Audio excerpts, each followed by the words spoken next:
Hello guys, good morning everyone. Welcome back to my channel, Ben's number 14. So okay guys, so meron akong isang solid supporters and followers na nakita niya yung content ko sa sa isang platform. So which is sabi niya bakit hindi ko daw po i-content yung yung mga collection ko. Kasi nung nag-workout po ako, nakakita siya sa may parting likuran ko na may mga collection po ako. So ngayon guys, so pagbibigyan ko ang ating solid supporters and followers na i-content po itong collection ko na to guys. Tara!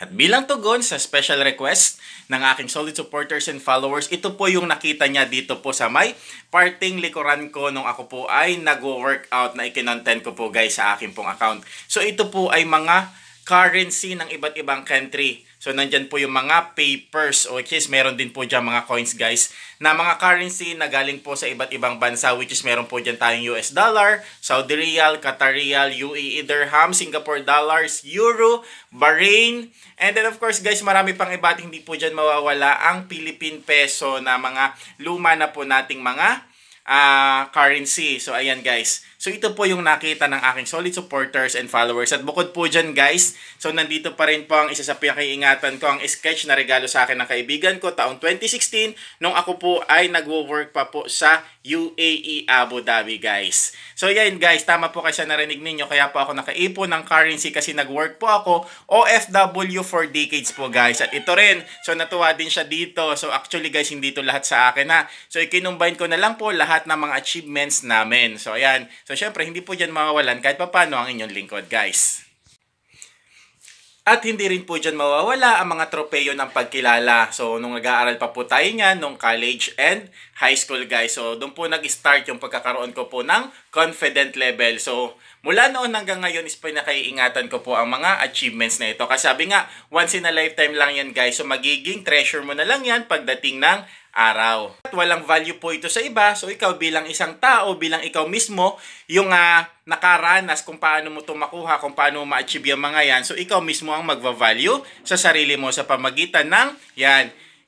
I-display mo siya guys dito sa house mo. At meron din tayo dito guys na mga pin na mula po sa iba't ibang country pa din. So kagaya nga nato, meron ditong Chicago, meron ditong China, Guangzhou, China, at meron din po ditong UAE, Doha, Qatar. So marami pa pong iba guys. So yan guys yung mga pin na talaga namang nakolekta ko. So which is guys, ito uunti na to kasi yung iba is na-albor na rin po ng ating mga kakilala guys. So para di sila may souvenir din. So ayan yung Ori from Doha, Qatar noong 2016 naman yan guys. Nung isa po ako naging manpower po ako ng Asian Game 2016. At syempre guys, hindi dyan mawawala yung mga luma nating sash nung panahon na lumalaban pa po tayo ng pageant guys. So ito guys, so ayun, so dahil po sa mga experience kong ito, dito po nadagdagan yung confident level ko, tiwala sa sarili ko, at marami pa pong iba guys. So ayan, hanggang ngayon po ay natatago natin ang ating mga achievement nung panahon po tayo ay, yan, nasa 20s and teenager pa po guys. So ito guys, so diba, and then of course guys, so meron din tayo dito, ito matagal na to.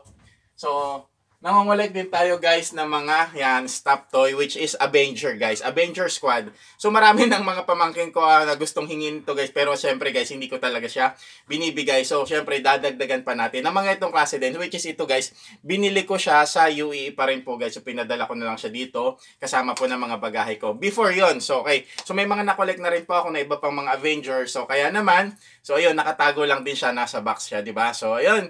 So, yan guys, yung isa sa mga, actually guys, hindi lang po yan yung mga collection ko. Mga sample collection lang po yan na nandito sa bahay namin sa Lofis, Quezon. Kasi po yung iba, na-transfer ko na po sa bahay ko po sa Pagbilao, Quezon. Mga mag collection, and then of course, mga photos. Marami pa pong iba. So, kasi ganun po ako. Mag-treasure ng mga, okay, lugar na napupuntahan ko, okay, mga bagay na kino-collection ko. Kasi guys, kasiyahan ko na yun guys. So, bilang isang, talagang nag-enjoy pa sa buhay talaga. Okay? So, kaya naman guys, kung nagustuhan mo ang pag-flex ko ng aking mga konting collection na nandito sa lugar ko ngayon, so comment ka naman, mag-react ka na din. Kung nasiyahan ka, share mo na rin. So, marami pong salamat and then, follow for more!